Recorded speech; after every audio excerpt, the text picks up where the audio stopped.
Tang. Welcome. It's nice to have you. Well, thank you for having me. It's great to be here. Yeah, so we are, waiting for President Trump to speak to Davos virtually under 20 minutes. He's gotten very busy in his first few days in office. I am curious, as a company that does a lot of business in the U.S., based in Singapore, manufacturing in China, what kind of policies you're looking out for that would affect you most?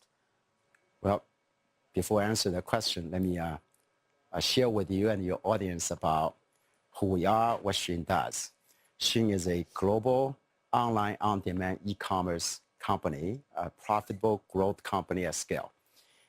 We are a tech-enabled retailer of fashion and lifestyle products, doing business over 150 countries. And as you know, that we're often mislabeled as a fast fashion company. And in fact, we are not a fast fashion company. We are a fashion on demand. And let me tell you the difference. The difference is fast fashion companies and traditional retailer, they mass produce the products they want you to wear. That we, on the other hand, with an on-demand business model, we micro-produce the styles you want us to manufacture. So we actually make the things according to the style you pick. Right. It's way faster than a Zara, for instance. Well, right? we deliver to you. And then also by implementing the on-demand model, that we actually eliminate most amount of unsold, unnecessary inventories and passing those savings to you, the consumers, and to give you the value for money, right? So these are the things that we anchor the consumer first as our principle and made us a successful company for the last 12 years. What about tariffs then, as a company that sells a lot in the U.S. but manufactures abroad? Well, let me China. Let me take you back to the principles again. It's, availability, accessibility, and affordability. Those are the three things that we do as an anchor. And as long as we keep on following this playbook, which helped us to be so successful, incredibly popular with the consumers, and adding a laser-focused accountability, the big A, and then we can do anything and continue to be a successful company using those customer-first principles. But one of the things that's so appealing and why Shein has just been explosively growing in the United States has been the low price points. Right. So I do wonder if you are able to maintain that if we do see higher tariffs in China. Affordability is the anchor, is one of the very important things, yes. But it's the whole package of it. It's a value for money. And as long as all of those policies are applied or new rules applied equally and fairly to all, that we can continue to, based on these same principles, and continue to deliver the best products for our customers. Still undercut. Are you watching the TikTok saga and seeing how that plays out, and would that affect you at all? So we're going to focus on accountability and whatever we do, and continue to do what we do. What's the growth been like in the U.S.? It's been incredible. So it's a company, we're addressing a, $2.3 trillion of the fashion addressable market, and we have been profitable since inception, and the growth has been robust.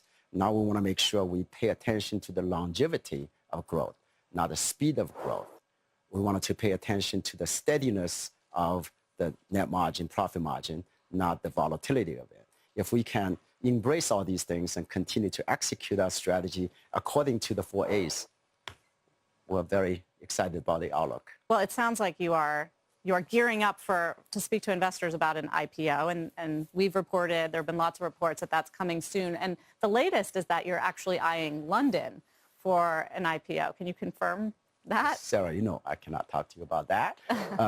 But what I can tell you is to sort of discuss about the reason why we want to be a public company.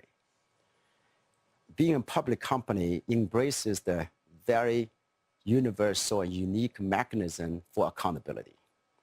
So if we can embrace that create most amount of public trust that is so crucial for this company for the long-term growth. That's the most important reason why we want to go public. What about some of the other, you faced some criticism and negative pieces, reports, investigations around everything from the cotton production to copyright issues.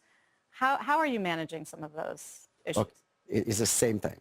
It's the 3 A's and plus accountability. As long as we abide with the laws and rules and ethics of every single country that we operate within, and if we do that and hold us accountable to the high standard of the industry and the country's standards for us, we're good.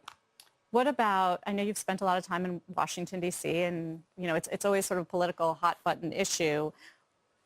Are lawmakers receptive? Do they understand what you do? Have you been able to make your case? What we can do is focusing on accountability, answering questions in a way that, according to all of the mechanisms, according to all of the rules, and we'll do just fine. The way that we're going to do it is to focus on accountability, focusing on transparency. That's part of the reason we wanted to go public.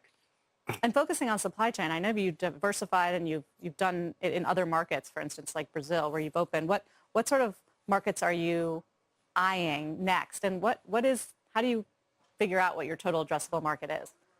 Well, the whole thing is you have to go back to the very principle. It's the consumer.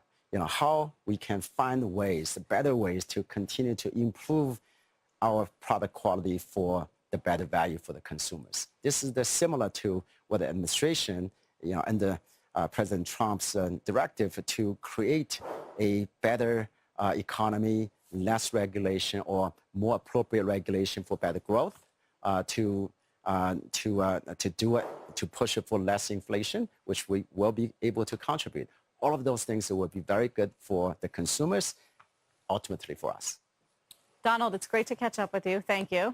Keep us posted, Sarah. Of course. Keep on inviting me. Love to come back. Always. Thank you, Donald Tang, Executive Chair of Shein. And do not miss much more from Davos next hour on Money Movers. You're going to hear from President Trump. Moelis founder, chairman, and CEO Ken Moelis will join us as well with some reaction and market predictions on the other side. Carl. And before that, Sarah, of course, the president, as you said, set to make that special virtual address to the group in just about 10 minutes. What investors should know, of course, we'll check in with Sarah on the other side of that.